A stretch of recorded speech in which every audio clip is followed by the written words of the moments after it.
honored guests, comrades, friends. I'm honored to be able to address you today in celebration of the founding anniversary of the establishment of the Communist Party of the Philippines. My address on the 50-year CPP's cultural achievement was intended to be short and sweet because Joma has written much on the subject in his Revolutionary Literature and Art in the Philippines from 1960s to the present. What I mean, you can read it. It's available online, and those interested may read it online. The link will be in the file that will be uploaded on the internet. What I mean by CPP cultural achievements is the impact and influence of the party's cultural and artistic endeavors on Philippine society and the Filipino people's revolutionary struggle, but not that all works cited are by party members. To paraphrase the great Mao Zedong, successful revolutions employ two weapons, the pen and the gun, the cultural and the military. To defeat the enemy, to quote him, we rely primarily on the People's Army wielding the gun. But that is not enough. We must also have an army wielding the pen. It is significant that Mao mentions the pen first before the gun. Our experience shows that we must first arouse before we can organize and then mobilize people, whether it is in taking up the pen or the gun or both. Reviewing its 50 years of uninterrupted revolutionary struggle, we can say that the CPP has been successful in wielding both weapons. The CPP takes the stand. Even before wielding the gun, it must start wielding the pen. Its progressive precursors understood this well from the historical experience of the Filipino people in the old democratic revolution. Our revolutionary ancestors waged the first propaganda movement. With pens, they lobbied for reforms in the Spanish Cortes. Having failed in the reform movement, the revolutionaries formed the Katipunan and opted to wield the gun. It did not drop the pen. Bonifacio and Emilio Jacinto collaborated in writing the Kartilya ng Katipunan, a primer on how Katipunan members should conduct themselves in the fight for freedom. Bonifacio wrote the poem Pag-ibig sa Tinubuang Lupa to instill patriotism, defense of, and struggle to free the motherland at the price of sacrifices. Jacinto edited the Katipunan organ Kalayaan, wrote manifestos, essays, and poems on freedom, work, faith, and patriotism to facilitate recruitment of members for the armed revolution and inspire and guide the people. The CPP precursors were at first informal and voluntary discussion groups, well read in liberal, progressive, Marxist-Leninist, Maoist literature, in Marxist philosophy, political economy, and revolutionary practice, who whiled away their time to discuss ideas that they could not find in the classrooms. They formed university-based groups and associations.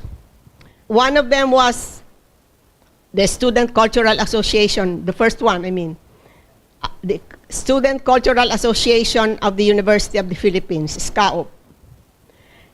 Its propaganda vehicles included frequent forums and symposia, in addition to formal and informal discussion groups to raise political and ideological consciousness of its members and associates. SCAOP's initiatives served to break through the dominant climate of anti-communism flowing from the U.S. McCarthyite witch hunt and the religious sectarians of the feudal, patriarchal, and comprador culture into the university and the country. It served as a university within the university. Its objective of continuing the unfinished Philippine Revolution went beyond the confines and liberal parameters of the university. SCAUP also formed regular clandestine study groups to study such works as the Communist Manifesto, Dialectics of Nature, Materialism and Imperial Criticism, Wages, Prices, Profit, Mao's selected works. Some others ventured to read and discuss Das Kapital. Ideological work was very important because among the activists, not a few were somehow influenced by aesthetic theories and works adhering to the currents such as art for art's sake, or art supposedly transcending classes, but truly in the service of the exploiting classes.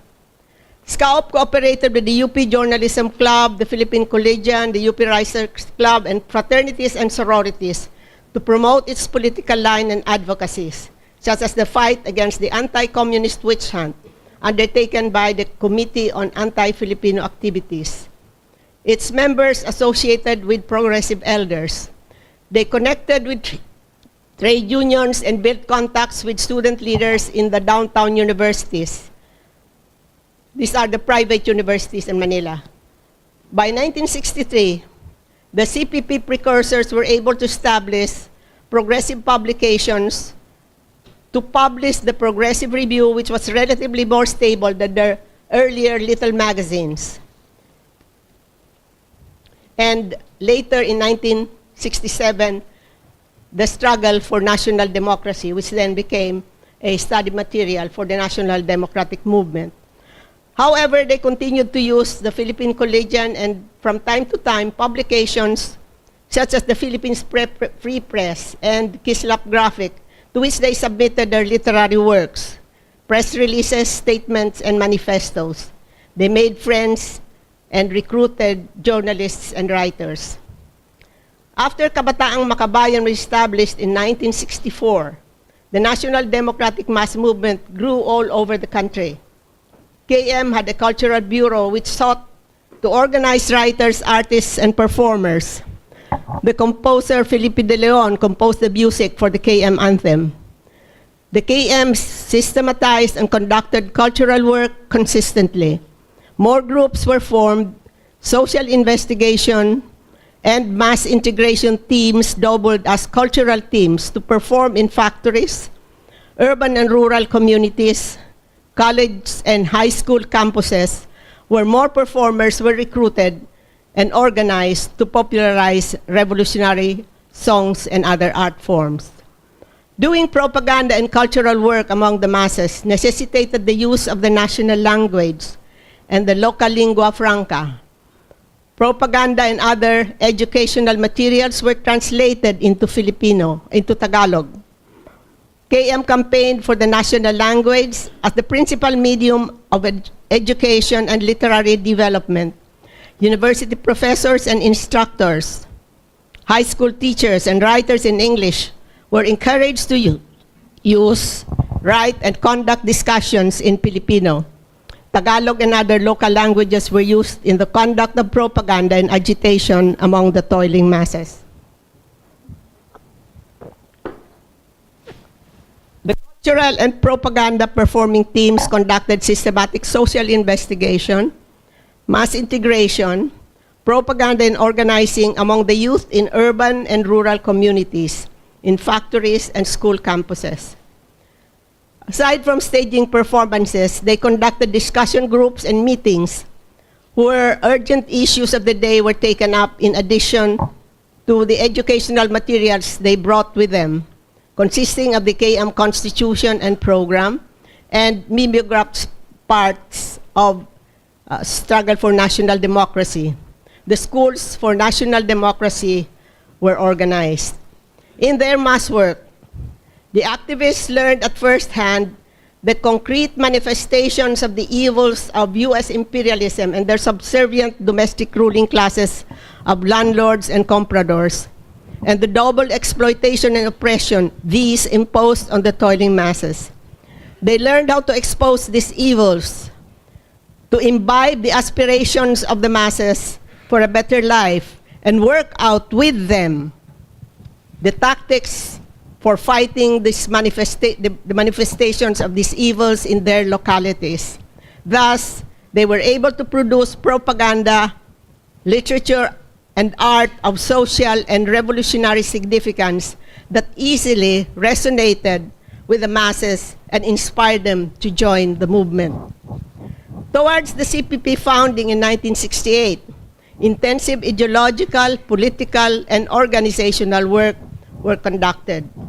Aside from drafting and discussing basic documents, including the rectification document, rectify errors and rebuild the party in preparation for the Congress of Reestablishment, revolutionary literary and artistic works were produced to inspire the masses. With the founding of the CPP in 1968, cultural work became much more systematized. The CPP more firmly wielded the pen and shortly after, the gun. The cultural and propaganda translation bureaus were organized under the Education Department. More cultural groups were organized in the regions, provinces, and communities. Among the first groups they organized were those of cultural workers, painters, reciters of poems, actors, musicians, singers, dancers, especially among the youth and the women in the communities. Cultural work was already well developed by the time the first quarter storm, this is the upsurge of mass demonstrations against the Marcos regime. Groups such as KM's Panday Sining, Samahan Demokratikos sa Gintong Silahis, and the Philippine College of Commerce's Kamanyang did outstanding work among the youth organizations in Manila and became models for youth and student cultural groups that proliferated in the provinces and the regions. Writers and artists organized themselves, Panulat sa Kaunlaran ng Sambayanan, or Writers for the Development of the People, Paksa, was founded also in 1971 by creative writers in Filipino and English and other major Philippine languages who were determined to serve the Filipino people. Fine arts and architecture students and young professionals from the University of the Philippines and other universities founded the Nagkakaisang Progresibo ng mga Artista at Arkitekto, NPAA, in 1971. These were the art students and architecture students of the UP Fine Arts. Many creative writers and artists joined the underground and armed revolutionary movement and created more works about the dire social conditions, the sacrifices and struggles of the Filipino people. Literature and art flourished most among the NPA propaganda and cultural teams with the masses in the countryside. The central and regional publications of the CPP, NPA, and NDF published songs, poems, short stories, and illustrations. Cultural organizations published, performed, or exhibited the literary, artistic works of their members. Songs, poetry, recitations, and educational lectures were popularized through the audio cassette recorders and players. These were performed in celebrations and community gatherings in urban and rural communities. Primary and elementary school children sang them while at play. Philippine Society and Revolution was written shortly after the party's reestablishment, presenting from the standpoint of Marxism, Leninism, Maoism, the main strands of Philippine history, the basic problems of the Filipino people, the prevailing social structure and strategy and tactics and class logic of the People's Democratic Revolution. It was the main study material for the party's primary course, but its circulation went well beyond the party, as this was published serially in the Philippine Collegian and under the title Philippine Crisis and Revolution. Its first edition was published in the third quarter of 1970. A central publishing house was established as was the revolutionary school of Mao Zedong thought. It took charge of producing the stencils of Ang Bayan, the party organ, and other central CPP publications for distribution to the regions, and more importantly, for collating, selecting, formatting, printing, and distributing the 7-volume Philippine selections of the selected works of Chairman Mao Zedong. The Central Translation Bureau was organized upon the party reestablishment, but the work went full blast only in the early part of 1970, when we were able to organize several groups to translate the Communist Manifesto, Mao's selected military writings, and selected readings for the works of Mao Zedong, Lenin's State and Revolution, and Marx's Wages, Prices, and Profit, which were urgently needed for the party's secondary course.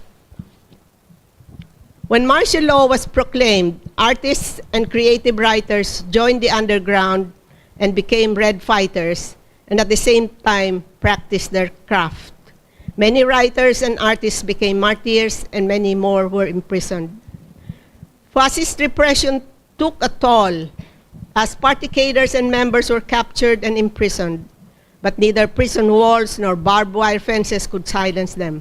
In prison, they reflected on their experiences, maintaining their strong ideological viewpoint and political standpoint, nurturing and polishing their craft with even more revolutionary relevance. Arts and craft flourished and flowed out of prisons to celebrate and inspire the struggling masses in songs, poetry, paintings, drawings, carvings, and myriads of handicraft from materials they could that could be found in prison. Though they lost grip of the gun, the imprisoned cultural activists firmly grasped the pen to inspire their comrades and friends outside, wielding both gun and pen. Prisons all over the country became crucibles of artistic creation. Songs, poems, paintings, drawings, carvings, pins, cards, handicraft, you name it, their works could be brought outside in various open and clandestine ways and were sold and circulated far and wide to help boost the spirit of anti-fascist and anti-imperialist international solidarity among solidarity groups in Europe and North America, and to a lesser extent, domestically among allies and friends. Despite the intense repression, cultural and propaganda groups and cultural work proliferated. Elaborate stage presentations and socially relevant mainstream movies were produced by such directors as Lino Broca, Ismael Bernal, Ben Cervantes, and the only living one, Bonnie Ilagan. The movies had popular stars and were box office hits. Graphic and visual arts artists organized themselves. Pablo Baen Santos, Antipas de Lotavo, Renato Habulan, Papo de Asis. He has a daughter here. Orlando Castillo, Edgar Fernandez, Al Manrique, Neil Doloricon, and Jose Tenz Ruiz organized Kaisahan, Unity, in 1976, which defined the role of artists in society and produced works depicting the oppression of workers, peasants, and urban poor by imperialism, feudalism, and bureaucrat capitalism. Anthologies of literary works and songs were published in the Philippines and abroad under the direction of the party's National Commission on Culture. The Institute sa Panitikan at Sining ng Sambayanan, IPASA, the Institute for Literature and Art of the People, published Akdang Pandigmang Bayan, Ulos. Ulos, what is Ulos? It's Spear. And Dare to Struggle, Dare to Win. Hulagpos. Hulagpos is breaking away. Mga tula ng Rebolusyong Pilipino and more. National Midweek Magazine, and the New Progressive Review, together with Philippine Collegian, the Liman Review, as well as other campus publications, continued to criticize the fascist regime and reported on the state of the national democratic struggle and on issues confronting the Filipino people. To this day, the richest source of literary and artistic works of revolutionary writers and artists are the central and regional publications and literary journals of the CPP, the NPA, and the NDF. They publish songs, poems, short stories, illustrations, and comic strips. Aside from disseminating news and information about the revolutionary forces and the people in their respective areas. The best-known central publications are Ulos, which is the journal of Armas, which is the organization of artists and writers in the National Democratic Front of the Philippines. Cine Proletario, that's for video production of the Communist Party of the Philippines Information Bureau. Kalayaan of Kabataang Makabayan, Liyab of Kaguma, the teachers' organization in the NDF, and Malayang Filipina, Makibaka. That's the women's organization within the NDF.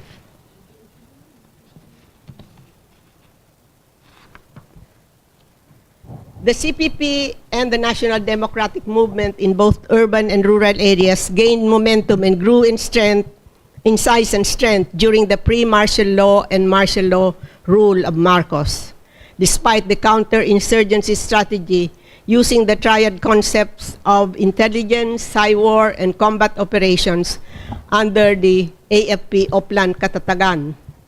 Marcos's assassination of Aquino led to an upsurge in the anti-fascist struggle that before long convinced the U.S. policymakers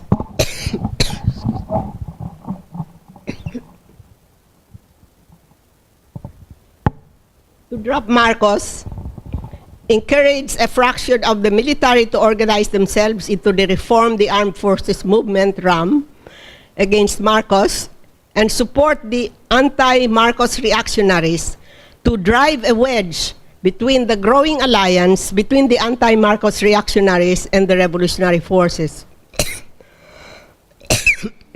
Marcos followed the U.S. pressure to call for a snap election. Indeed, Marcos won the elections through sheer fraud and intimidation. But this further so outraged the people that again they took to the streets. RAM took this as a signal and attempted a coup against Marcos. However, they were foiled by the Marcos loyalists in the military. Fortunately for the RAM, the mass movement combining with the Catholic Bishops' Conference of the Philippines, led by Jaime Cardinal Sin, and the Aquino supporters came to their rescue in the EDSA uprising that led more of the military to abandon Marcos. Finally, the Marcos fascist dictatorship fell. Marcos's fall catapulted Corazon Aquino to the presidency. She declared a revolutionary government and made good on her word of freeing all political prisoners. That's how Joma was freed. Against opposition from the U.S. and the military. The goodwill built through the United Front with the anti-Marcos reactionaries during the anti-Marcos struggle lasted for a while. Rumors were floated that a National Reconciliation Commission would be put up, having the CPP founding chairman as head, or that representatives of the revolutionary forces would be appointed to the Constitutional Commission to draft the prospective 1987 Constitution. All these remained rumors, as the U.S. and the military were against having representatives of the people in these bodies and in other agencies of the government. However, 3 clandestine members of the party became members of the Constitutional Commission and raised the level of the debates there. That's why the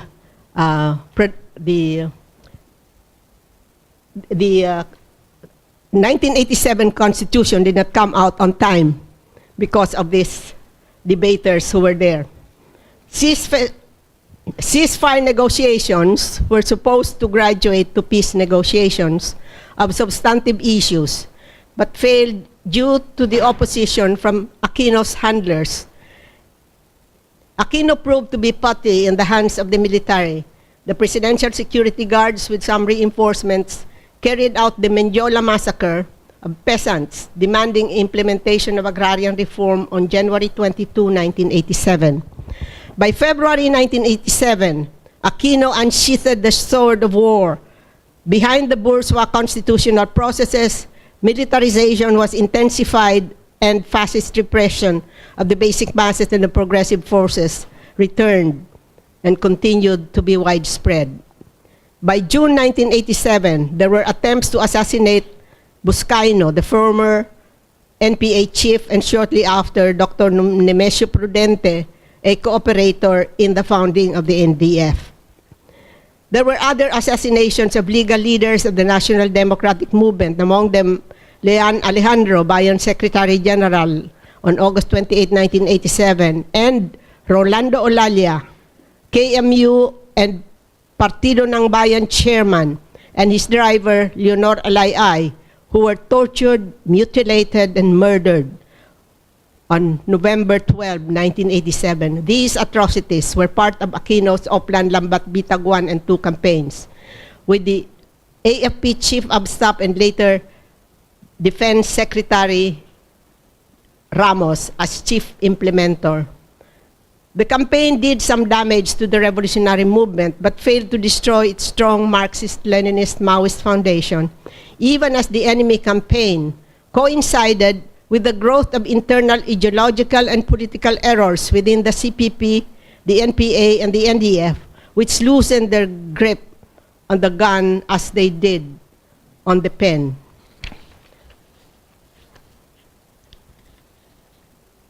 The four following regimes, Ramos, Estrada, Arroyo, and Aquino II, were not much different from each other. Although as Aquino's Chief of Staff and later Secretary of National Defense, Ramos obstructed peace negotiations with the NDF. He moved and made feelers to the NDF for the preparation and resumption of the peace negotiations. The Hague Joint Declaration was signed and approved on September 1, 1992, 2 years and 6 months after he assumed the presidency. The GRP-NDFP peace negotiations formally opened in 1995. Negotiations succeeded in completing the first substantive agenda with the signing of the Comprehensive Agreement on Respect for Human Rights and International Humanitarian Law, CARIL. However, Ramos as GRB principal did not sign it. Notwithstanding the peace negotiations, Ramos continued his regime's counter-insurgency plan under Oplan Bantaylaya 3 and 4. The peace negotiations came under the rubric of the low-intensity conflict strategy of these operational plans. The NDF competently managed the propaganda and educational aspect of the peace negotiations and continued to wage tit-for-tat struggles to counter every attempt of the reactionaries and the military to undermine and violate the agreements. The start of the Ramos administration coincided with the start of the party's rectification movement.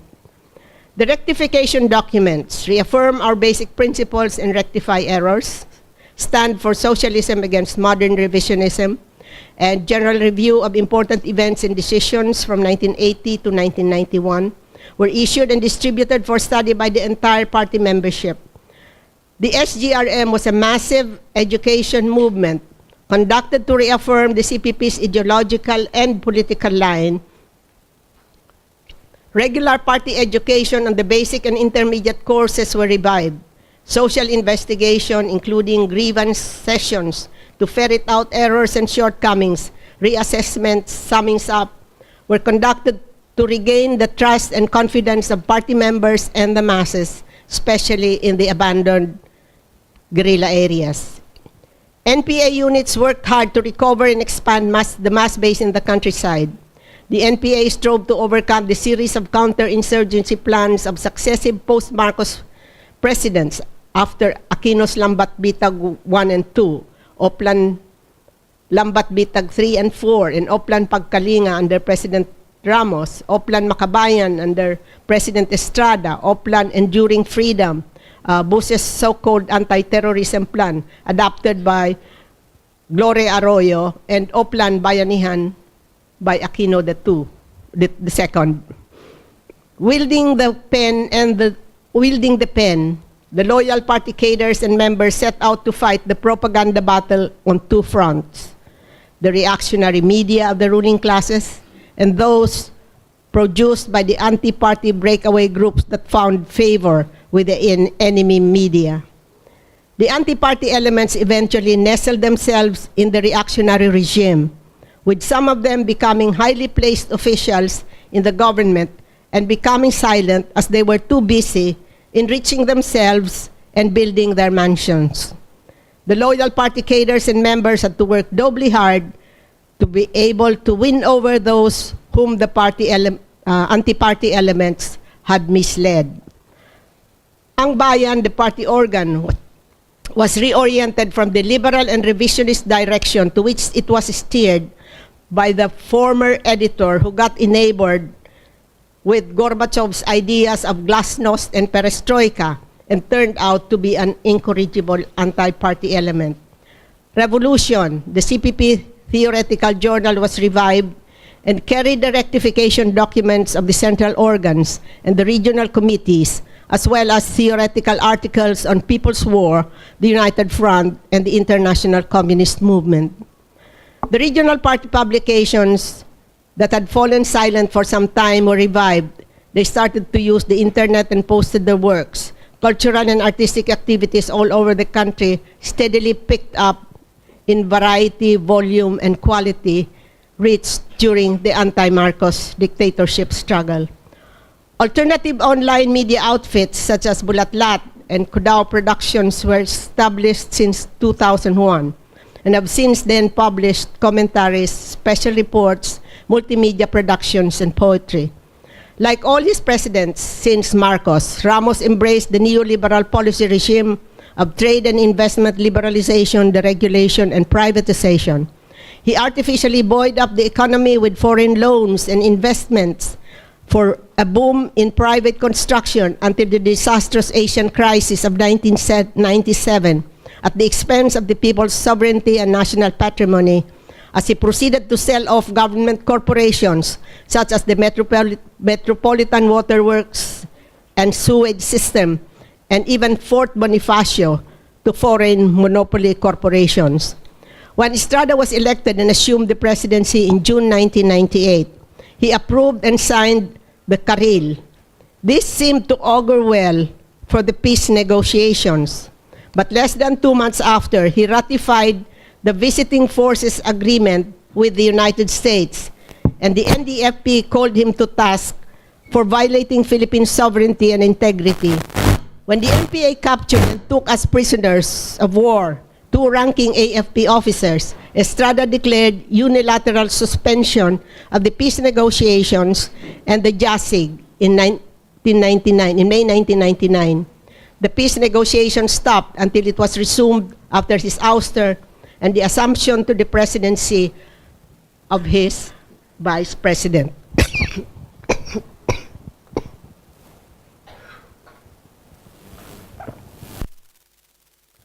During the mass campaign to oust Estrada, Arroyo declared that if and when she assumed the presidency, she would reverse the all-out war policy of the Estrada government and resume peace negotiations with the NDFP and the MILF. Shortly after being sworn to office, Arroyo reconstituted the GRP negotiating panel for talks with the NDFP. Again, this seemed to augur well for the peace negotiations. In April 2001, formal talks resumed in Oslo, Norway, with the Norwegian government as facilitator. A second round was held in June for a 4-day agenda to start substantive discussions on social and economic reforms. However, the GRP panel was ordered to suspend the talks on the second day as protest against the killing of the most notorious human rights violators during the Marcos fascist regime. In August 2002, shortly after the visit of U.S. State Department Secretary Colin Powell to Manila, Arroyo declared all-out war against the revolutionary movement and ordered offensives under the Operation Enduring Freedom Philippines, a U.S.-instigated counterinsurgency plan against the so-called war on terrorism against various guerrilla fronts. The USSD Secretary announced the listing of the CPP-NPA in the list of foreign terrorist organizations, and the NDFP chief political consultant among the specially designated nationals and specially designated global terrorists issued by the U.S. State Department of the Treasury. The Hacienda Luisita massacre of peasants in November 2004 sparked outrage among the people. Artists and writers rallied to the cause of the peasants with songs, poetry, dances, paintings, drawings, and other artworks. Campaigns worldwide were launched to condemn the massacre and support the cause of the peasants and sugar farm workers. Arroyo was brought to trial and found guilty by the Permanent People's Tribunal Second Session on the Philippines, held in The Hague in the Netherlands on March 21-25, 2007, for gross and systematic violations of civil and political rights, economic, social, and cultural rights, and the right to self-determination and liberation. Worldwide campaign on these comprehensive issues were launched, boosting solidarity for the Filipino people's struggle. To some extent, the campaign against the atrocities lowered the level of human rights violations. When Noynoy Aquino succeeded to the presidency, the level of human rights violations and military atrocities remained where they settled towards the end of the Arroyo regime. Nonetheless, this was still high enough for the International Coalition for Human Rights in the Philippines, in cooperation with the Permanent People's Tribunal and the International Association of Democratic Lawyers, to bring a case against him and his imperialist master, U.S. President Barack Obama. The trial was held in Washington, D.C. on July 16 to 18, 2015, and found them guilty of all the charges brought against them. Generally, propaganda and protest art from 1992 to 2016 remained the same in substance and variety. An abundance of books of poetry and short story collections, conferences, and assembly proceedings, commemorative volumes of major and minor national and regional organizations were published. This particular period is very well documented in books, pamphlets, videos, internet blogs, and others. Mass demonstration, though not as large as those during the Marcos fascist regime and Aquino I regime, were enlivened with placards, tarpaulins, streamers, T-shirts, and elaborate effigies. Movies and documentaries were made. The Green Guerrillas, a film on the NPA campaign in Mindanao for the protection of the environment and the culture of the indigenous people, was released in 1995. The feature-length documentary on the Philippine-American War in 1899, Memories of a Forgotten War, was produced in 2001. Sa Liyab ng Libong Sulo, a documentary based on the Philippine Society and Revolution to mark the 30th founding anniversary, was released in 2003. So many more video documentaries and some feature film followed from 2003 onward, including The Guerrilla is a Poet and Ang Kababaihan ng Malolos. Theatrical productions on the history of the National Democratic Movement were also produced, among them Calibre 45, and the more elaborate intermedia production, Ang Mandirigma'y Makata, Ang Makata'y Mandirigma. The fighter is a poet, and the poet is a fighter, and recorded in a video. A major victory of the revolutionary movement in the Duterte period is the holding of the party congress in the fourth quarter of 2016, which was ceremonially capped with the celebration of the 100th anniversary of the victory of the Great October or Bolshevik Revolution in Russia. Party cadres and members representing the regional committees, staff organs, and departments assembled to strengthen the party's unity, amend its program and constitution based on accumulated victories and lessons, and elect a new set of leaders. The theme, greater unity, greater victories, guided the Congress in reviewing the party's 48-year history, taking stock of the current objective and subjective conditions, and reaffirming the party's determination to advance the national democratic revolution to greater heights. With renewed vigor, the party is entirely capable of confronting the challenges posed by the U.S. Duterte fascist terrorist regime. It is already well on the way of frustrating the regime's Oplan Kapayapaan, whose objective is to destroy the revolutionary movement through violence and deception. Having survived and prevailed over so many failed U.S.-instigated and supported Oplans from Marcos down to Aquino II, the party and the people are confident and certain that Duterte's Oplan would fail miserably and the national democratic movement would grow in strength and move closer to victory. When Duterte made a feint at peace negotiations with the NDF as soon as he assumed office, the party saw through the real intent and gave guidance to the NDF negotiating panel. It became clear that what Duterte really wants is the surrender and destruction of the revolutionary movement, not social, economic, and political reforms to address the roots of the armed conflict.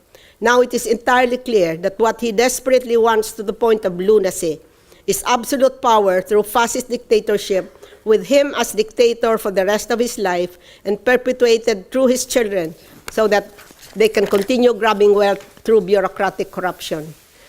The party and the legal movement, mass movement, are growing. New alliances are forming to intensify the struggle against the tyranny and state terrorism of the Duterte regime. The movement against tyranny is gradually gaining ground and needs solidarity from the peoples all over the world. Organizations of Filipinos abroad must expand on existing formations and initiatives and strengthen themselves to build a broad, united front of solidarity organizations to expose, oppose, and fight the Duterte terrorist regime. The International People's Tribunal, held in Brussels, Belgium, on September 18, 2018, found Duterte, U.S. President Donald Trump, and the U.S. government guilty of all the charges brought against them. Using this document, the campaign must broaden to include lobbying in parliaments, the United Nations agencies, and other relevant international bodies to act on the various aspects of the criminal acts and violations. It is heartening that special formations of artists against Duterte tyranny, such as RESBAC, Respond and Break the Silence Against the Killings, SACA, Sama-samang Artista para sa Kilusang Agraryo, or Association of Artists for Agrarian Revolution, LODI, and Artists Forces of the Philippines, as well as existing artists' organizations and collectives, are bringing art and culture into mass actions and demonstrations in well-designed giant tarpaulins, streamers, and posters with well-couched slogans in brilliant colors and in elaborate depictions of Duterte's tyranny and terror, effigies reflecting the monstrosity of his criminal acts, burning and aflame at the height or end of massive demonstrations, spectacular but ephemeral images signifying the people's victory and recorded for posterity on video posted on the internet to heighten the anger of the masses and inspire them to further resist and fight. Now we see extreme repression under the current regime, several times worse than that of Marcos' fascist dictatorship. Duterte fascism surpasses Marcos's in infamy. Tens of thousands of people massacred or tortured to death, and intended still to be brought to millions. Massive impoverishment of the people through anti-people economic, financial, and fiscal policies. Utter subservience to wishes and demands of two imperialist masters to satisfy his own greed for wealth to the detriment of the people's sovereignty and national patrimony, and so forth.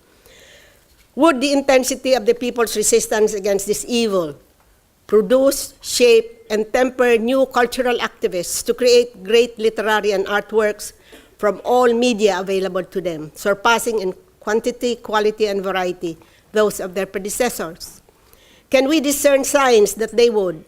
The new cultural activists born of the struggle against the evils of Duterte have a lot to learn from their predecessors' experiences and works. The leaders and cadres of the party need to exert more effort to revive the mass movement to levels reached in the struggle to topple the U.S. Marcos fascist dictatorship, considering that the current regime has by far already surpassed the latter by its extreme violations of human rights and people's rights. Using the internet, the revolutionary propagandists and artists of today can easily overwhelm the raves and rants of Duterte and his paid hacks with their bots and that spout nothing but senseless curses. Cultural workers and artists now must take up protest themes as agrarian problems, foreign economic domination, export labor, exploitation of women and children, and ecological damage, while they express their aspirations for genuine freedom and combat the neoliberal attacks on progressive Philippine culture. For example, the ongoing struggle of Tanggol Wika, or defense of language, of the Alliance of the Defenders of Filipino, to restore the subject of Filipino language, which was removed earlier, and Philippine literature, need to be supported.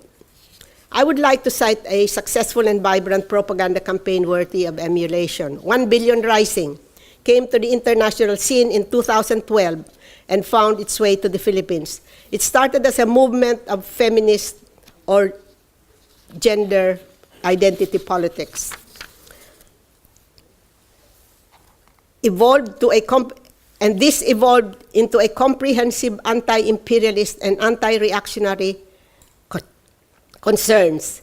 This evolution owes much to its dynamically creative Filipino international coordinator, Monique Wilson, activist, theater director, performer, as actor and singer, campaigning, organizer. OBR presents an excellent vehicle and opportunity for expanding and consolidating our cultural and propaganda work. This means further organizing and education work to deepen revolutionary commitment and militancy among the masses.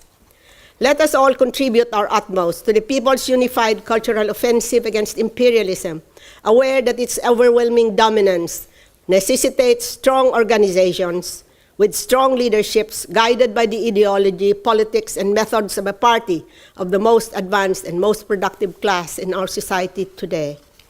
Let us also help build alternative and counter media to support the people's struggle and effectively amplify the people's voice, and in turn find resonance in and draw concrete support from the masses in their millions. Important to us are the long-term results, measured in sustained growth by leaps and bounds of the anti-imperialist and mass movement at the national and international levels. Let us help the people's struggle as many small rivulets eventually conjoining to one endless current of strength to swamp the cultural bastions of the enemy. The essential task of progressive and revolutionary forces all over the country today is developing unity, cooperation, and coordination of all peoples and raising their level of struggle to weaken and defeat imperialism and reaction. In particular, imperialist plunder and war led by U.S. imperialism, the foremost terrorist power towards building a society that is just, peaceful, and progressive. Thank you.